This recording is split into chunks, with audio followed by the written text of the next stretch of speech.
When we look at people who are poor and think, how can they make these awful decisions about their financial life?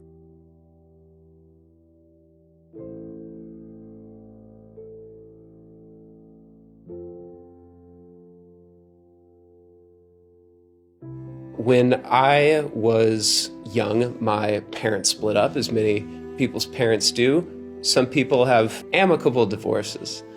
My parents did not have an amicable divorce. They had a really contentious one, and my little brother and I were the point of that contention. They fought over us in custody of us for basically my whole childhood.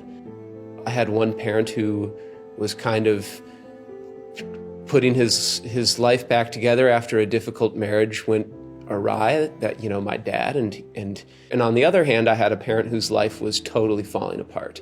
She was clearly dealing with a lot of her own issues, mental illnesses, her own financial instability, and the way that manifested for her, she took a lot of that stuff out on her kids. I thought life was sadness and anger, and that eventually you'd die. And it really wasn't until kind of my mid to late 20s where I sort of was in a healthier place, and had been for a long enough time, where I was like, oh, I might not die young. I might be able to live my life. I mean, that's been a strange thing for me to unpack, because so much of your life can be spent planning for the future. Like, what am I going to be doing when I'm 40, when I'm 50, when I'm retired? Do I want to have kids? What do I want to do with my life and my energy? That's the kind of stuff that I wasn't planning for, because I just didn't think that it was going to be an option.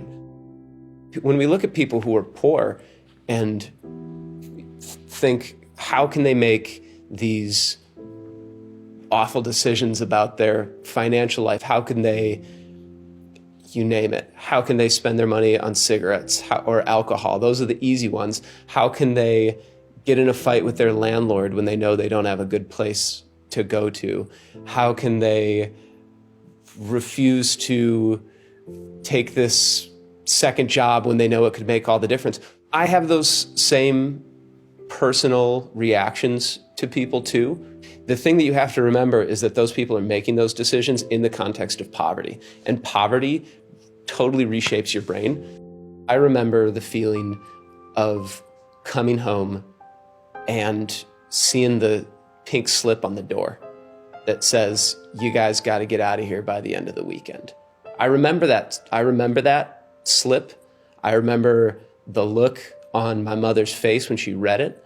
I remember people coming over with pickups and a moving truck, and looking through the rental market magazine, until 1 a.m. I remember scrambling to pack everything up as fast as possible, leaving everything in the fridge because we don't have time for it.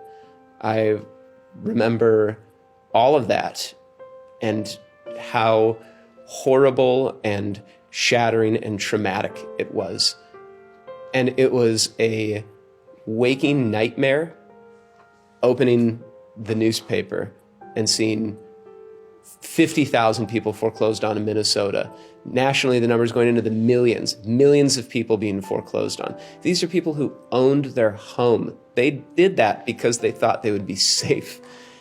And I'm watching my worst nightmare projected like hell across the whole of the country. But after that, there was no question that I needed to get in the fight as soon as possible and help people who were losing their homes, which I did right away. I mean, I within months, I started working at a firm doing high-level federal litigation to try and change the foreclosure laws to benefit people who are getting foreclosed on. I have done family law representation before. When I was in law school, I was helping people who were fighting about splitting up their assets in a divorce, or who gets the kids for how long. And I mean, that was as stressful, as messy as what I'm doing now. What I'm doing now, it feels like if I'm not doing this, maybe nobody else will. These are people who don't typically have access to the legal system in any meaningful way, other than on the other end of its baton. The vast majority of my clients, I'm probably the only attorney that they'll ever have in their life that they pay for. There's always hope. And it may not feel real hearing that, but it is real. And you can make it real. And it is not something that you can change overnight, or even probably in a year or in 2 years. But if you make your life about changing, it can happen.